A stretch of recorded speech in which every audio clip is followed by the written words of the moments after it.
இன்றைக்கி social மீடியாவான Facebook, Twitter போன்ற சமூக வலைத்தளங்களில் பரபரப்பாக பேசிட்டு வரக்கூடிய செய்திகள் தான் பார்க்க போகிறோம். ஃபஸ்ட்டு என்ன செய்தி அப்படின்னு பார்த்தோம்னா, சமீபத்தில் வெளியான ரஜினி நடித்து வெளியான கபாலி திரைப்படத்தை பற்றி தான் பேச போகிறோம். கபாலி திரைப்படம் பற்றி எல்லாம் பார்த்துருப்போம். நல்ல பட்டை கிளப்பிட்டு போயிட்டுருக்கு திரைப்படம். அந்த திரைப்படம் பார்த்தீங்கன்னா வசூல் வந்து வெளிநாட்டில் மட்டுமே வந்து 259 கோடி ரூபாய் வந்து வசூல் ஈட்டிருக்கிறதா வந்து செய்தி வெளியாக இருக்குது.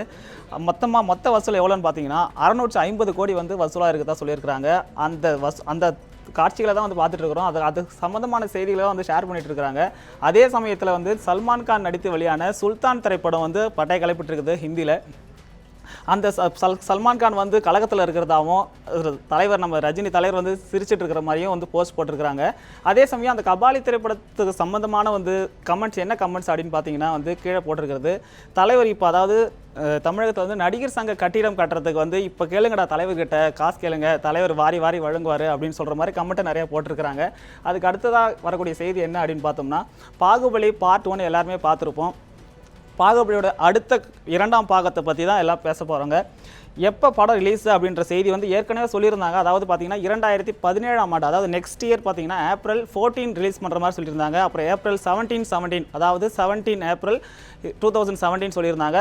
தற்போது வந்து அந்த பாகுபலி பார்ட் 2ஓட ரிலீஸ் டேட் வந்து அனௌன்ஸ் பண்ணியிருக்கிறாங்க. April 28 பாகுபலி 2 வந்து ரிலீஸ் ஆக போகிறதா சொல்லியிருக்கிறாங்க.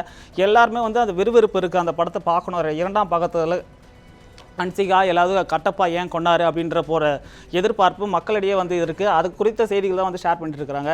அதுக்கு அடுத்ததாக என்ன செய்தி அப்படின்னு பார்த்தோம்னா, சமீபத்தில் வந்து சென்னையில் வந்து பெரும் வெள்ளம் வந்து எல்லாருமே கஷ்டப்பட்டிருப்போம். அது குறித்த செய்திகள் பார்த்துருப்போம்.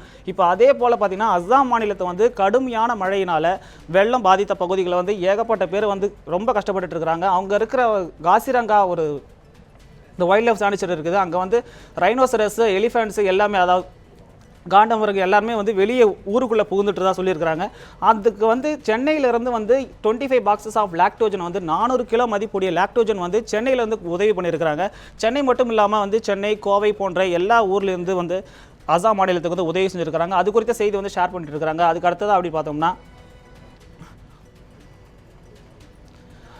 அட் ஹோம் வித் டெத், அதாவது சென்னை உமன் வந்து சென்னை அண்ணா நகரில் இருக்கக்கூடிய ஒரு பெண் யாருன்னு பார்த்தீங்கன்னா பிரவீனா சாலமன் அப்படின்றவங்க வந்து நம்ம தமிழ்நாட்டில் குறிப்பாக பார்த்தோம்னா வந்து இந்த இறந்த இடத்துக்கு வந்து பெண்கள் போகக்கூடாது, இறந்த உடனே வந்து அந்த சங்கடம் அந்த இதெல்லாமே பண்ணக்கூடாது, காரியம்லாம் பண்ணக்கூடாது அப்படின்னு சொல்லியிருக்கிறாங்க. ஆனால் வந்து சென்னையில் பார்த்தீங்கன்னா அந்த பிரவீனா சாலமன்றவங்க வந்து அந்த